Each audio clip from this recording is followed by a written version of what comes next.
1819, Hernan Cortez made a decision that would echo through history. Upon landing on the shores of the New World, he faced impossible odds.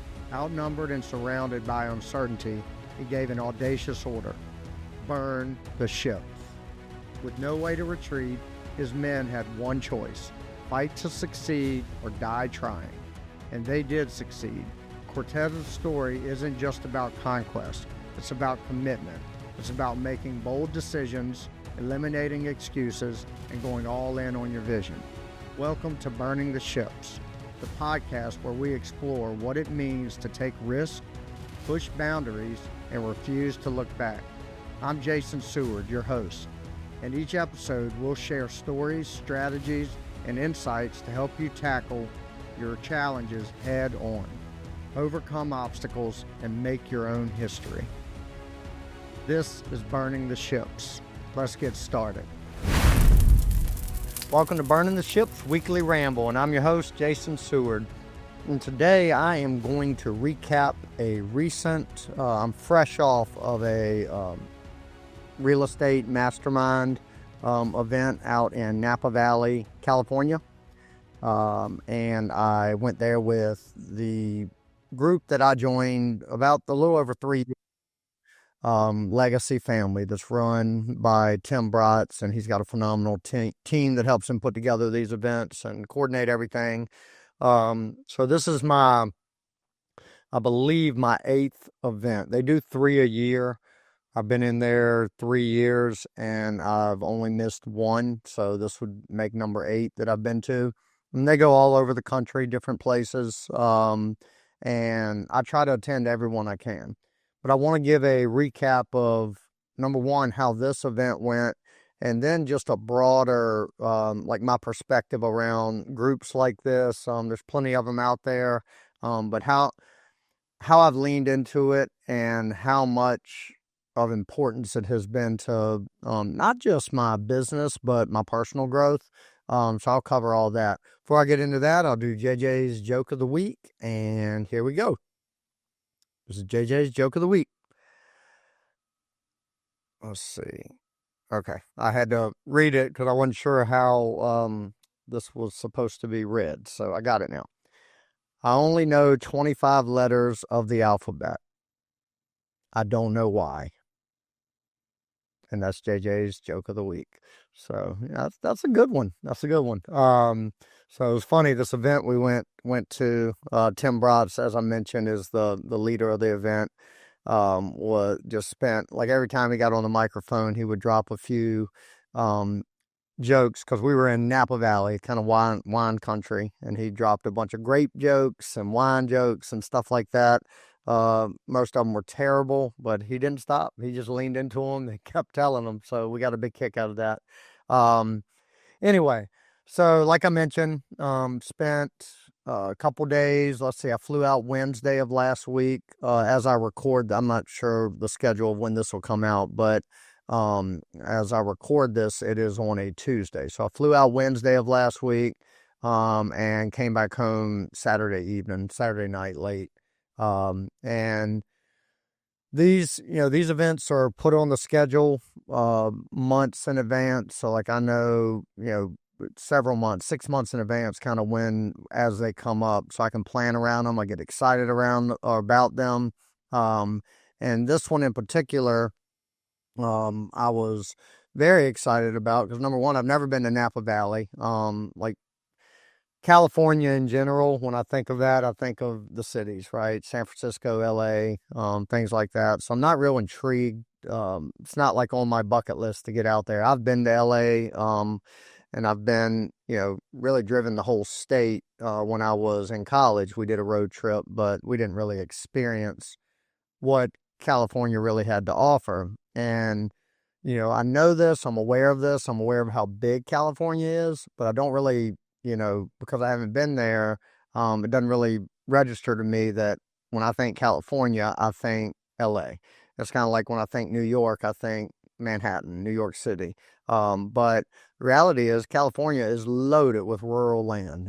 So I flew into San Francisco and then drove up to Napa Valley. Absolutely stunning. I mean, it's just as beautiful as you can imagine with all the vineyards and the hills and stuff like that. So, I was excited about that, and it didn't disappoint from an aesthetic standpoint. It was just absolutely, the scenery was beautiful.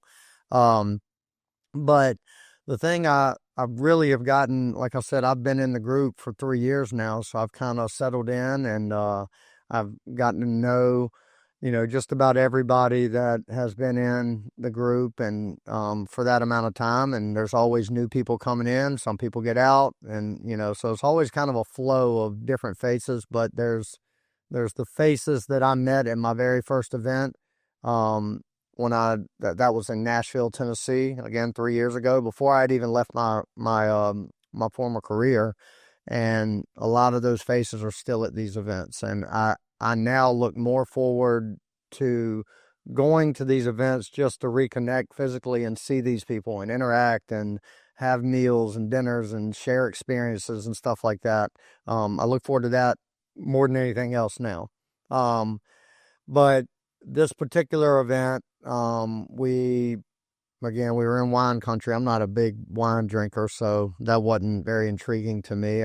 Katie was supposed to go, was unable to at the um, kind of as we got closer to it. Some things came up with the kids, but she would have loved it. She loves wine and would have loved everything about it. But I was there and flying solo, and the first day we got there, I met up with my buddy Jason Cousineau, who's also in the group. He runs, his company is called The Suites. He buys like these larger commercial buildings and converts them into these, like, health and wellness studio, type deals where they rent them from him. So he's doing like, rents them out to hair professionals, folks doing nails. I think he has some chiropractors that rent some space, stuff like that. So he does a really good job. He's out from the Iowa area. But he's a scratch golfer. So I met up with him, and we set up a round of golf where we went and met up with Paul Larson from Alabama and Dan Rivers from the Charleston, South Carolina area. He's a Boston boy, but now he lives in Charleston. So the four of us, we don't get to see each other outside of these events. So it was pretty exciting, and I've gotten close with all of them. And it's pretty exciting to, as soon as we get there, we land, we go straight to the golf course, and we meet up with them, play a great round of golf. I did not play that great, but had a good time, good scenery, good company. And then game on. We head over to the resort. The golf course was only about 5 minutes or so from where we were staying.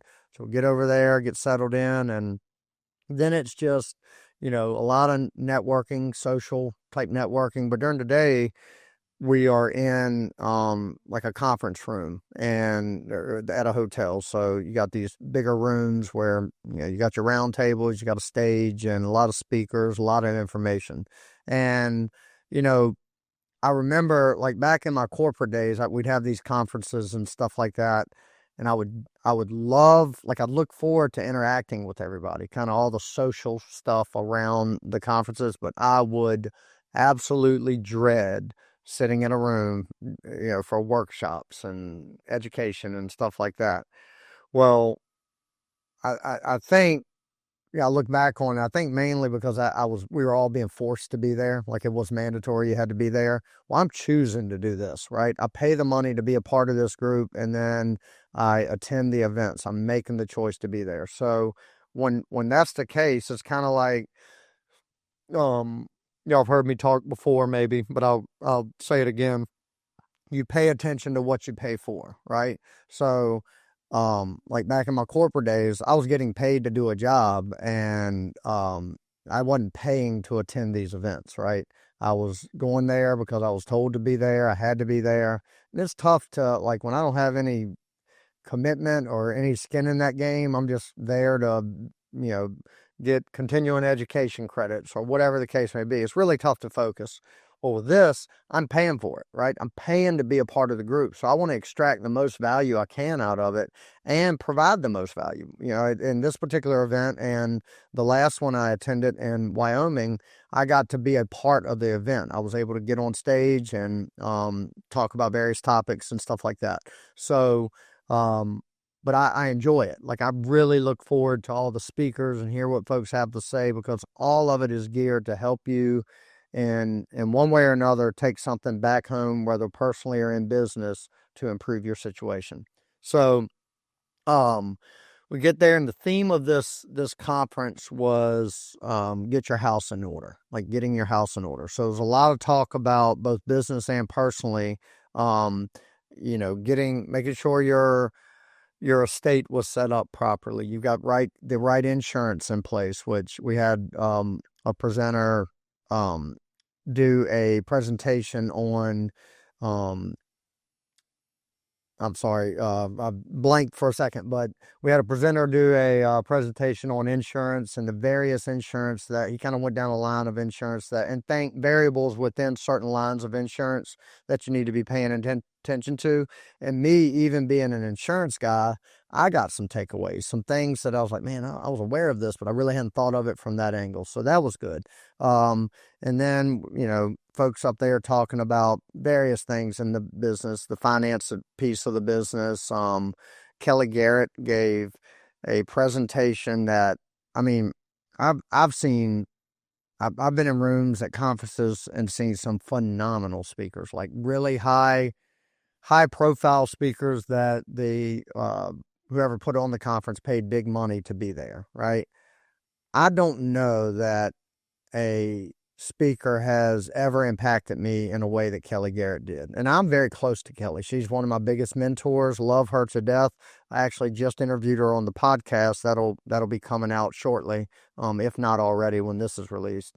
But she got up there, as well as I know her, she shared even more insight into her story and her mindset and how she built her team. And most of her theme was around being a leader. And I made a bunch of notes. I should have had them here with me, but the main theme of her talk was, like, as a leader, as a high level leader, you got two jobs, and that is to create a culture and then cast a vision, right? So once you get to a certain point, that's all you've got to focus on, is make sure that culture is steady, and by the managers and the folks that are doing the things within your organization, that they're staying consistent with, adhering to that culture and spreading that culture. And then the vision is, I mean, she told several stories, but one was about a cotton candy company that she bought. It was a smaller company down in Charleston area, South Carolina. She bought years ago, and she bought it with she didn't know, it was kind of a blurry vision, in the sense of she didn't know where it was going to go, but she could see it. She could see, like, this thing was being run out of a little tiny house at the time she bought it, but she had a vision of a bigger warehouse with the conveyor belts and an assembly line, putting all this stuff together and producing the product and loading up tractor trailers and stuff like that. Well, sure enough, that was her vision. She leaned in on it. She shared that vision. So she casted it, and then she created a culture where everybody was aimed in that same direction, going after it. And lo and behold, after a few years, she had built it, and that vision came to light. So, she turned it into a mega company, sold it off, exited that company, and now has moved on into other things. She shared a story, and I want to share this. I made a social media post about it when I got back, because it impacted me. And it kind of goes in line with creating the culture and casting a vision. So she shared a story of and this is back in the 60s, when Kennedy visited NASA, right? And at the time, NASA was on a mission to put a man on the moon. So he's walking down a hallway or in one part of the building, and he comes across someone that was mopping the floor or sweeping the floor or something. And he stopped and spoke to him, and it's like, hey, what do you do here? And the guy said, or he asked, what is your job here? He said, my job is to put a man on the moon. So in reality, the guy's job, his title, he was a janitor or, some type of maintenance person. But that culture in that building in NASA, and the vision was so clear, and the culture was so clear, that janitor, who he wasn't building, anything, or he wasn't an engineer. He wasn't a rocket scientist. He wasn't any of those things, an astronaut, but he believed that his job was to put a man on the moon. If he did not do his job and keep the place clean and tidy where people can move around and feel clean and comfortable, then that could compromise the mission of putting a man on the moon. So that really, we heard a lot of good stuff, and I can go on for hours about all the good stuff we heard, but that has stuck in my head, and that's the vision that and the culture I want to create within our organization of 608B Capital, and even this podcast, wherever this goes, but especially 608B Capital, we've kind of turned a corner where we're scaling pretty quickly now, and we're building our team. We're bringing on individuals to help, attack our vision, attack this mission we're on to do all the things we want to do. But I want, whether it's a loan processor or somebody in marketing, we're going to know what our vision is, and from top down, everybody's going to be aligned with that, and their job is to get to that. Whatever role they play within that process, their job is the ultimate vision, which in that example was to put a man on the moon. So I absolutely love that. And you don't see a lot of businesses, the leadership team, the CEOs, the leaders within the company, leading with that type of mindset, right? They have their own mindset and vision, but it's not casted throughout the organization, and it's not front and center of everything they do. So when it's not that way, individuals that work within that organization, they have their own vision, they have their own mission. Their vision, like had that not been the culture at NASA, then that janitor, you ask him his job, he said, "I'm a janitor." "What do you do?" "I sweep the floors." What, if you ask him what your goals are, like to maybe be a janitorial manager one day, right? So instead, all he's thinking about, and when he goes to work, he's taking pride in putting a man on the moon. And when a man goes on the moon, he sits back, he watches it and said, "Yep, I was a part of that. I was a part of that." And that was real impactful to me. I can go on and on about it, but I'll move on. So throughout the event, we had great speakers. I got to be on a panel of, it was me and three others, talking about all the nuances and a bunch of different variables around partnerships, right? So in our organization, obviously Bill and I have been really good friends since we were teenagers. We went to high school together, went to college together. We've raised our families together. Our wives are really good friends. Our kids are really good friends, and we're together a lot. And we were that way before we ever joined forces in business. So because of that, there's a lot of nuance there, because I'm in business. I'm a partner with literally my best friend, one of my best friends. So there's a lot of interesting dynamics there. And Bill and I handle that really good. But I got the opportunity to get on stage and talk about, all the things that I think we do very well together as a team to make not just our partnership work in business, but our friendship even stronger than it ever is, because, of all the connections there. So the three others on the stage, they spoke, all of them were partners with their spouses, right? So I am not that. Katie, she appreciates our business. She appreciates what we're doing. She roots for us, cheers us on, all that stuff. But she could not care less about the actual day-to-day operations of the business. Doesn't care to be a part of it, nor do I think that would be a good idea for her and I to be hand in hand in business together. So it just wouldn't work for us. So I couldn't really contribute to the idea of being in business with your partner. What I can contribute in that aspect is the support that my wife, Katie, gives me within the business, and the trust that she gives me, and more than anything else, the freedom to just run with whatever, because she trusts me, right? She trusts that I'm going to always keep our family top priority. And I'm never going to compromise, but so much on things with the family, right? So I'm going to build something with family in mind first. And she trusts that and lets me roll. She never asked me, you know, how it's funny. Like I'll share this, like the other day, a week ago, she'll celebrate wins with us, but she doesn't necessarily understand what wins mean, right? And that's no knock on her. She's just not her thing. Wins within the business I'm talking about. So the other day we closed a really big sale to an investor, and a sale to an investor to us is an investor putting capital with us and trusting us with their money. And so the biggest one we have ever closed and probably ever will close. It was a huge deal for us. So there's a situation where I get home and she asked how my day went. I was like, it was good. I told her I was excited. We closed this, we did this. This is what this means to us as a business, personally, all these things. And it was like, that's great, honey. What do you want to do for dinner? And that, I appreciate that, right? So I know, like, she's proud of me. She doesn't necessarily understand all the details, but we're still husband and wife, and we're going to be husband and wife despite whether I have a good day or a bad day. And that's the way we operate. So I love that. But back to why I was on the panel was talking about being a partner with my best friend. And so I got to really dive into like what works for us.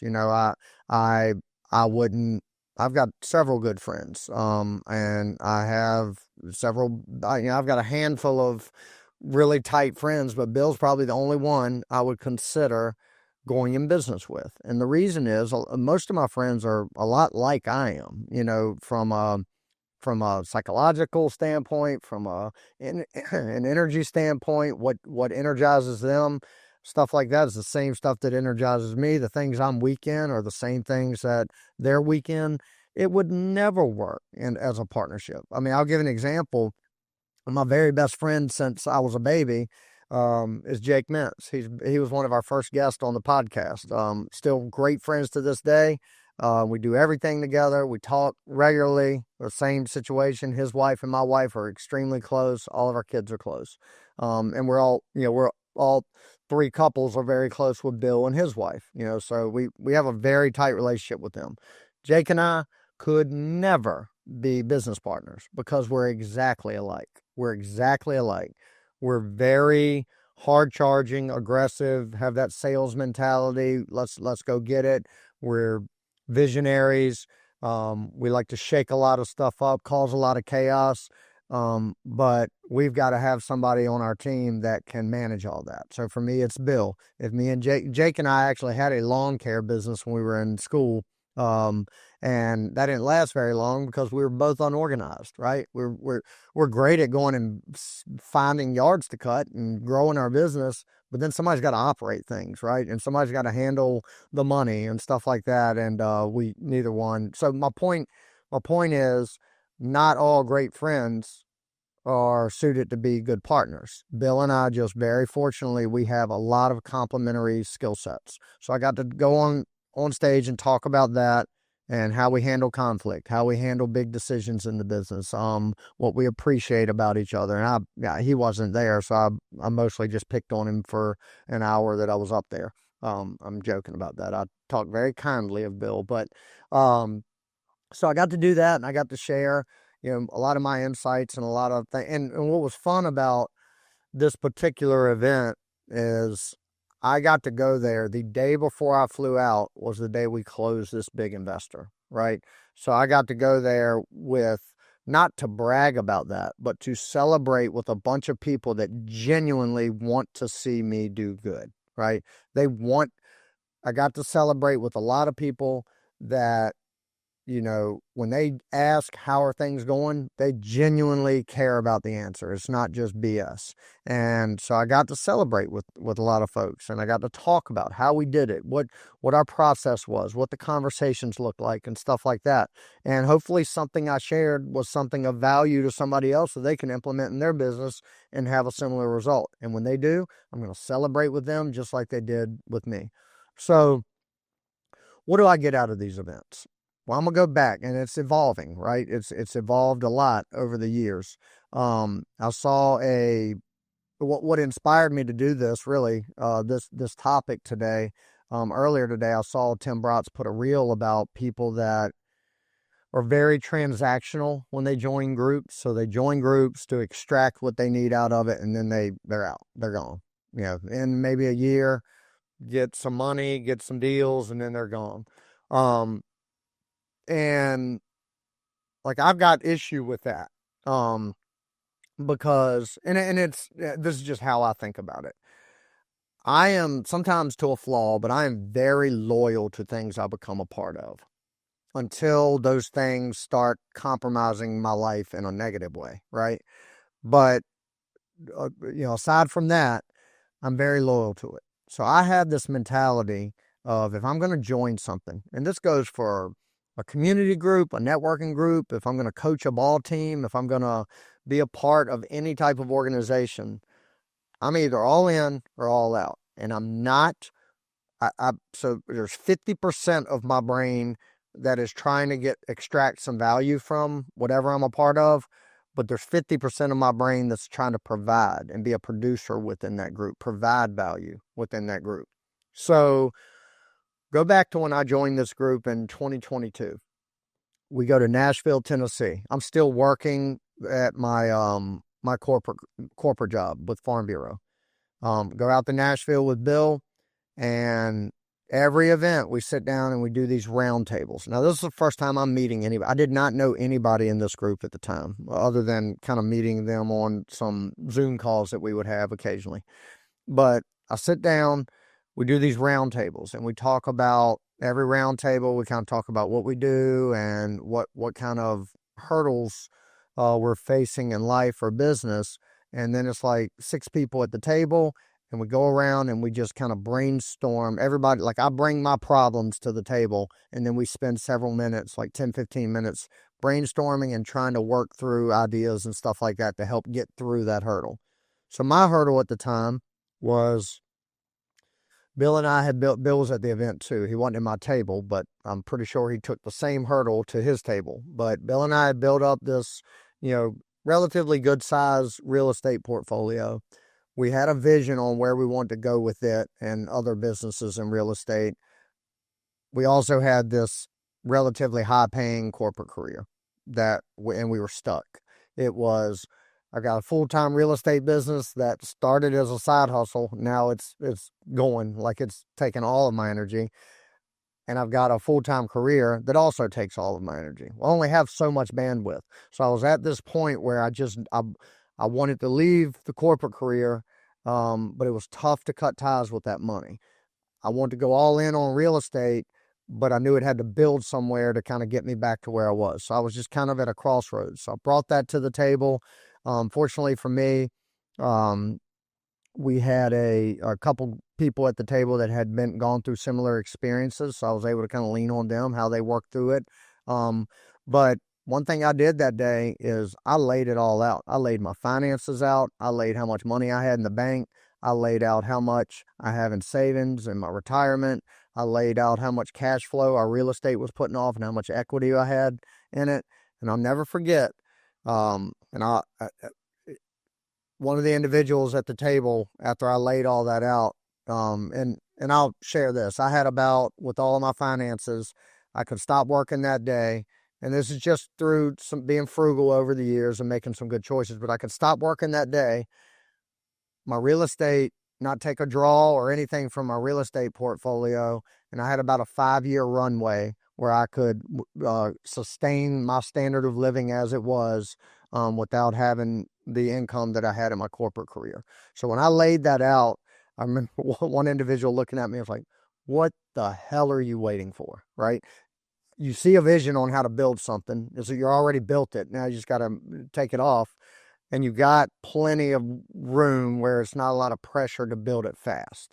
And there's a lot more conversation than that. But the end result was I left that event with my mind made up that I was leaving, right? I just had to kind of tweak a few things, make sure it was all lined up. But it was less than a month before I got back and put in my resignation letter. And then obviously I left later that year. So that was that event. That's the value I got out of that event. So the next event was like February so now I'm out of my job for 2 months trying to settle into this new normal. My roadblock then was, I remember sitting at the round table. I'm having a tough time dealing with with my schedule not being dictated for me, right? Now I say that I had full control of my schedule for the most part in my former career, but I had a lot of things, it's corporate things. I was in management, I had a lot of meetings. It's just every week was full of, 50% not BS, but stuff I had to be at. I had to travel to. I had to take care of all this stuff. And I went from that to literally nothing. Nothing. There's nothing on my schedule. There's no clients to answer to. There's no angry customers. There's no claims, fires to put out, anything like that. And it was just quiet. And I liked it, but I didn't like it because my brain needs stimulation. So I was struggling with that the first couple months. I've talked about that on here before. So I go into that roundtable. And I'll never forget, I had Brian Manley and Aaron Thomas sitting at my roundtable. And Aaron was very vocal with some ideas at that table that helped out a lot. But then after the table we were done, Brian hadn't said very much, but he pulled me aside on a break and he just started giving me, like he had been through a similar situation and giving me all kinds of tips and ideas and things like that. And I'm like making mental notes. I can't get back fast enough to implement all this stuff. And it worked. I also at that event, one of the speakers talked about time and how they manage their calendar and fill it up with personal stuff and family stuff and then fill the gaps with business stuff. I had never approached my calendar like that. And that was the point. I completely did a 180 and I've been operating that way ever since. So then, and the point I'm making here is every event I have something new that these groups help me get through. So, fast forward, the next event I think was maybe Chicago that year, and that was in June. So that was June of 2023. We were just launching. Actually, we hadn't officially taken in any money yet in that point. At that point, it was about a month later before we launched the fund, the lending, hard money lending fund. But we had everything. So like now my hurdle was, we've got this new business, all of our ducks in a row. We're building the foundation, the structure, the systems, the processes. Now my hurdle is, where do I go? Like I've got to raise money. How do I do it? I'm good at sales, but I needed some strategies to go and sell this vision, sell this idea to investors. I'm good at a lot of things, but I didn't know how to apply these things to my new business. So that entire event, I had several people helping me kind of map out how to do that. Right? They've been through it. They know what to tell me. They gave me ideas, strategies, whatnot. I do that. Now, fast forward 4 more months. Now we're rolling. We got capital coming in. We're making loans. And my new hurdle, well, I think that the next one was in Scottsdale, was scale. Like now we know what we're doing. Now we got to scale. And how do we do that systematically, responsibly, protecting our investors? I need to put more protection in place early on for the business and all that stuff. So that whole event, we focused on that. Next event, something else. Next event, something else. All the way to this event where my hurdle was, and this was a good problem. Like, again, we just took in way more money than we ever expected from one investor. But now I got to get that money out in loans. And we have plenty of loan demand to do that, but we want to do so sticking to our conservative values within the fund. And we need to change, maybe expand our network a little bit, do some things like that. And I had a roundtable kind of help me with ideas and help me work through that. So the point of all this is I could have gone to that Nashville event and then maybe the Puerto Rico event and the 4 months after that and, kind of settled into my new business and my new life. Think I have it all figured out. There's really not much value I can get from this group anymore and just cut ties. I didn't. I leaned in, and all along the way, outside of all everything I've just shared was me extracting value from the groups and the individuals in the groups. But I've also made a very big commitment to try to produce some value, and that value early on, I didn't have much, right? I was the new guy that was trying a new business. So like my way of providing value to the group then was to try to lead these like workout challenges or these fitness challenges in between events. So we would do things like who could take the most steps. I think we did like a push up and sit up challenge at one point, stuff like that. So I was kind of spearheading that, getting people motivated, and then we get to celebrate it and talk about it when we got together next time. So that was early on. Now my value I can bring is we got a lot of capital. So there's a lot of people in that group that needs capital. We can provide that, right? So we have a podcast. A lot of people are interested in coming on our podcast and talking to new audiences to promote what they have. So I can provide that. So it's evolved. But the point is, I'm not leaving it. There's always somebody in these rooms that has something in their brain and in their experience that can help me. And there's always a lot of stuff I have, and I'm saying this very humbly, but that I can help people with. So that it's kind of like a quarterly check-in. We do three a year, but it's almost a quarterly check-in with people that are doing bigger things than me. There's people that are just getting started that I can help. I can help both ends. They can help me. And more than anything else, it's just being around these people that truly understand like the grind that we're going through and the stresses that we go through, and not just business, but specifically the real estate business. So there's an education component about it. Like Bratz does a great job getting people in there to teach us things, right? There's the relationship component about it, right? I've got now friends really in most major markets of the country. I have not just resources, I have friends, right? I mentioned the guys I played golf with. If I have a deal come up in Iowa, somebody looking for a loan in Iowa, who's the first person I'm gonna call? Jason Cousineau. He's a friend of mine. I trust him. He's got integrity, and he's going to connect me with a realtor. He's going to connect me with a contractor. He's going to let me know if this is a good area or not. If I have something come up in the Cleveland, Ohio area, who am I going to call? I'm going to call Aaron Thomas, Trevor, West, folks up there. Tim Bratz is originally from Cleveland. I've got resources there that I can tap into. Not just resources, friends. These are true friends of mine. Something comes up in Alabama. Who am I calling? Paul Larson. Great friend of mine.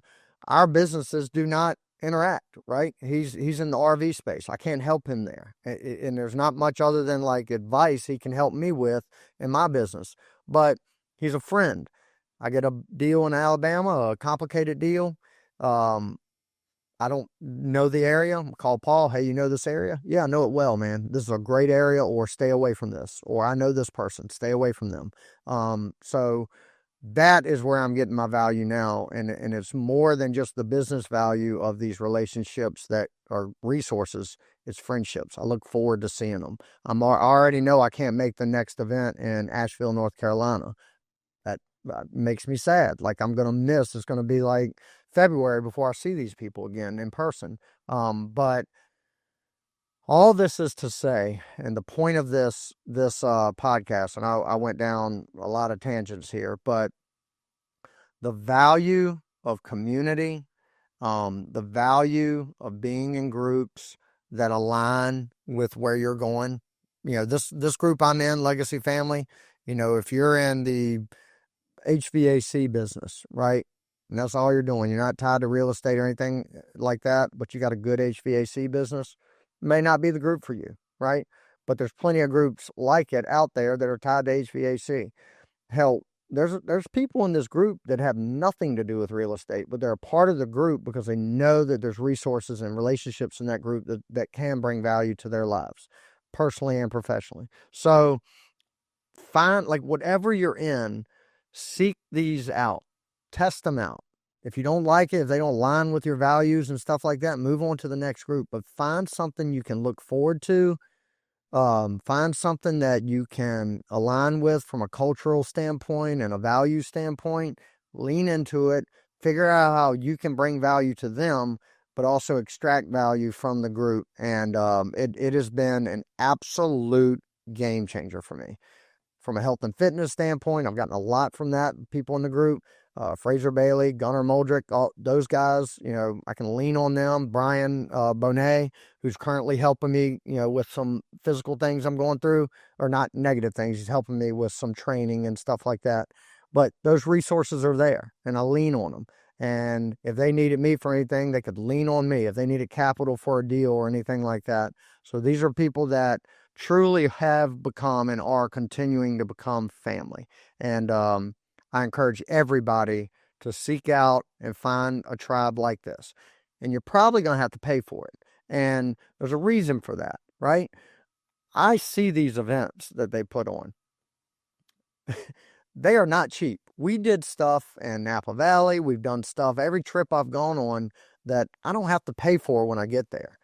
And they're doing it for a couple hundred people. There's a huge cost that comes with that. We're eating first-class meals, like breakfast, lunch, dinner, snacks, drinks, everything's paid for on these groups. It costs money.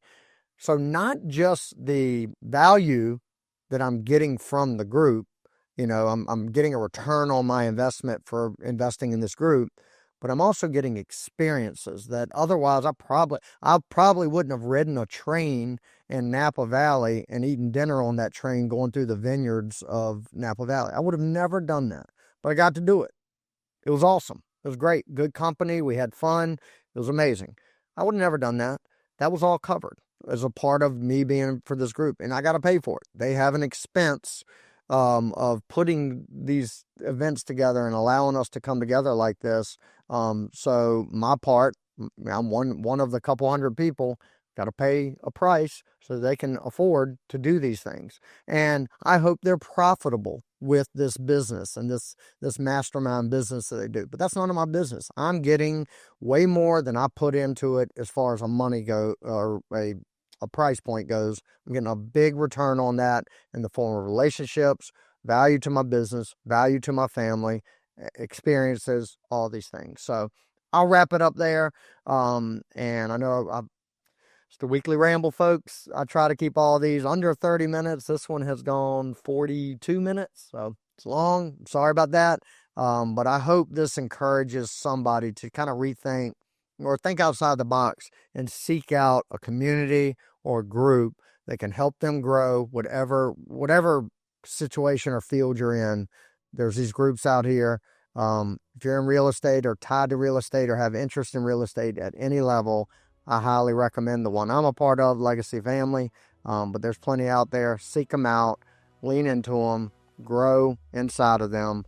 And if you're anything like me, this stuff will compound and you'll look back in 3 years and be like, good gosh, what just happened? And that's a good thing. So I'll wrap it up here. Appreciate you guys joining me on another episode of Burning the Ships, and we'll see you next week.